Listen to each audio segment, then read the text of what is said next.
안녕하십니까. 목요일 아침 여수 MBC 뉴스투데이입니다. 바다가 보이는 대형 풀빌라와 독채 펜션, 요즘 인기가 많습니다. 여수에도 많은데요. 그런데 이들 시설 가운데 일부는 영업인가를 받기 쉬운 농어촌 민박업으로 신고해놓고 높은 숙박요금을 받고 있습니다. 이렇게 편법으로 운영하는 사례가 잇따르고 있는데 김단비 기자가 취재했습니다. 여수 돌산의 한 풀빌라입니다. 농어촌 민박으로 신고해놓고 2021년부터 영업하고 있습니다. 하룻밤 숙박비는 최고 110만 원대. 가장 큰 독채는 3층 90평 규모를 자랑합니다. 인근의 또 다른 풀빌라. 한 팀만 독채로 이용한다는 장점을 내세운 이곳도 허가상 농어촌 민박입니다. 올해 여수에 신고된 농어촌 민박만 650여 곳으로 전남에서 가장 많습니다. 농어민 소득 증대를 위해 도입된 농어촌 민박을 악용하는 사례가 늘고 있습니다. 농어촌 정비법에 따르면 농어촌 민박을 운영할 경우 사업자가 반드시 거주해야 합니다. 하지만 주소만 이전해놓고 편법으로 운영하는 경우가 적지 않습니다. 거주는 안 하시고요? 호스텔이나 거주는 호스텔 자고 손님 있을 때 기계들하고 좀 기계체 집이 있으니 민박 건물 옆 컨테이너에 거주한다더니 사업자 차에는 시내 아파트 주차증이 버젓이 붙어 있습니다. 거주하시는 곳이 그러면 아까 컨테이너 네, 관리동에 농어촌 민박으로 신고한 다음 고급 펜션 등으로 운영하는 이유는 숙박업소로 허가받는 것보다 허가 기준 등이 까다롭지 않기 때문입니다. 이렇다 보니 농어촌 민박에 안내데스크와 수영장과 같은 호화시설을 갖춰놓기도 하고 10여 개의 객실을 운영하는 등 기업형으로 변질되면서 당초 취지를 무색하게 한다는 지적도 나옵니다. 지자체도 수시로 점검에 나서고 있지만 단속에 한계가 있습니다. 신고 민원이 들어올 경우 지속적으로 그 업소를 방문해서 단속을 하고 있습니다. 여수시는 올해 신고하지 않고 영업한 농어촌 민박 10곳을 적발하고 거주하지 않는 등 관련법을 위반한 업소 10곳도 개선 명령을 내렸습니다. MBC 뉴스 김담입니다.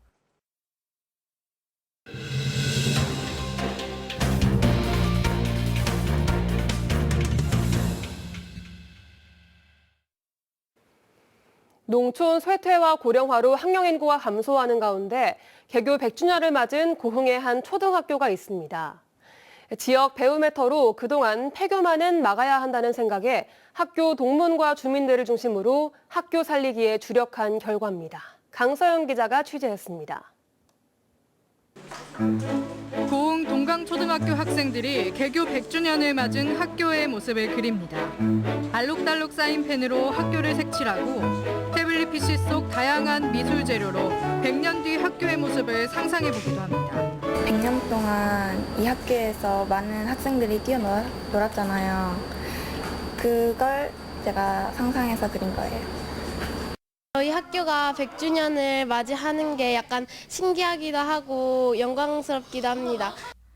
1967년 한때 1,700명이 다녔던 동강초는 고령화와 농촌 쇠퇴로 현재 62명의 학생이 다니는 작은 학교로 운영되고 있습니다.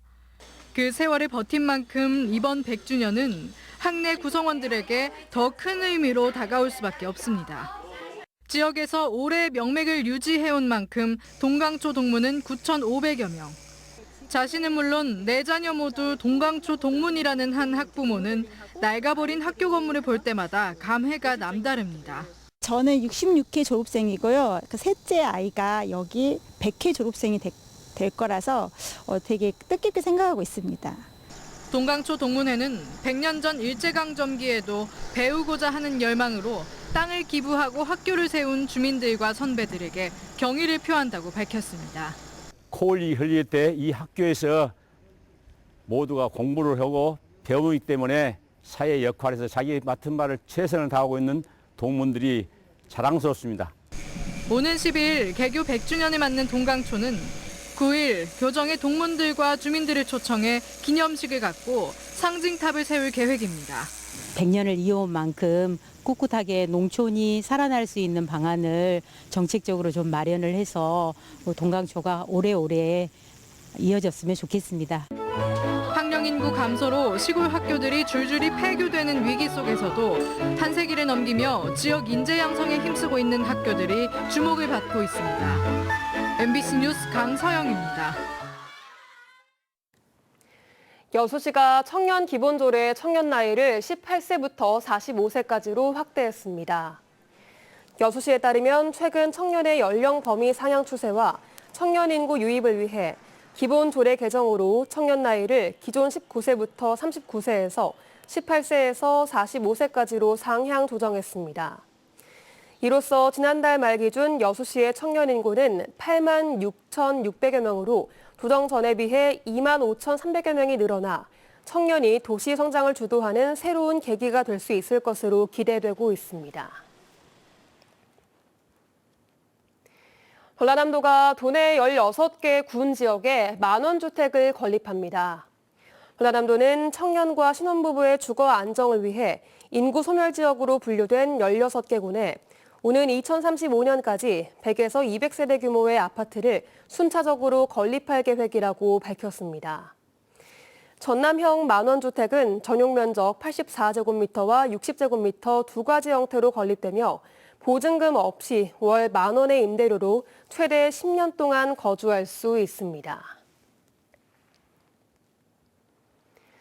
문재인 정부의 국정과제였던 법정문화도시 사업이 내년 예산을 확보하지 못해 사실상 폐지 수순을 밟게 됐습니다.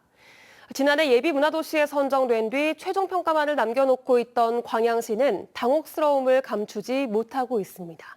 문형철 기자입니다. 최근 문화체육관광부가 광양시에 보낸 공문입니다. 제5차 문화도시 지정을 위한 평가 절차를 중단한다는 내용. 내년에 필요한 사업비가 정부 예산안에 반영되지 않으면서 사업 추진이 불가능해진 겁니다. 법정문화도시는 문재인 정부의 핵심 국정과제로 연간 최대 100억 원의 국비를 지원받을 수 있어 광양시가 역점을 둔 분야이기도 합니다.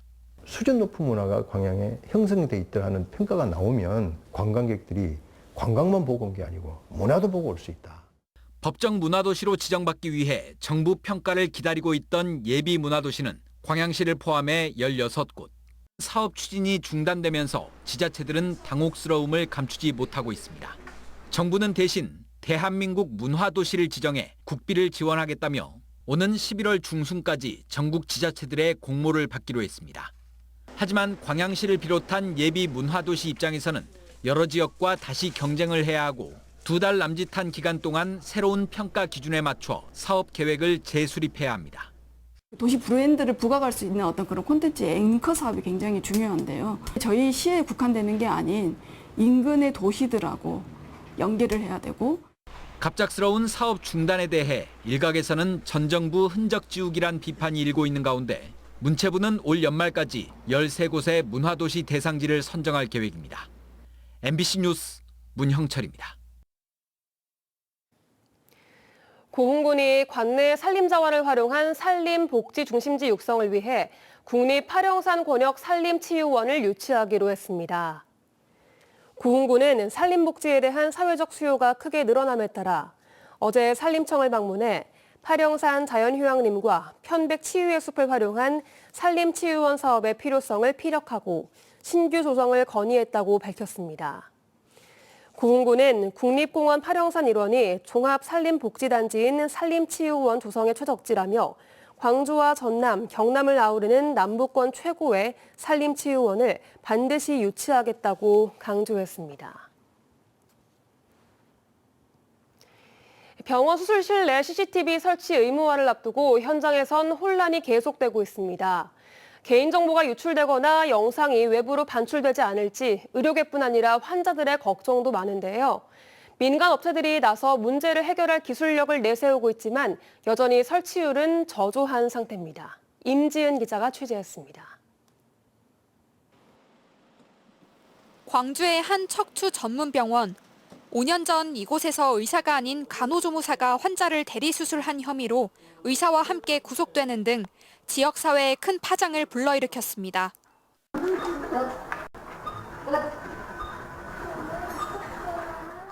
내부 고발자가 찍은 영상으로 환자들이 알지 못했던 수술실의 내막들이 하나둘씩 드러나자 CCTV 설치를 의무화해야 한다는 논의가 법적으로 이루어지기 시작했고 이를 반영한 의료법 개정안이 오는 25일부터 시행됩니다.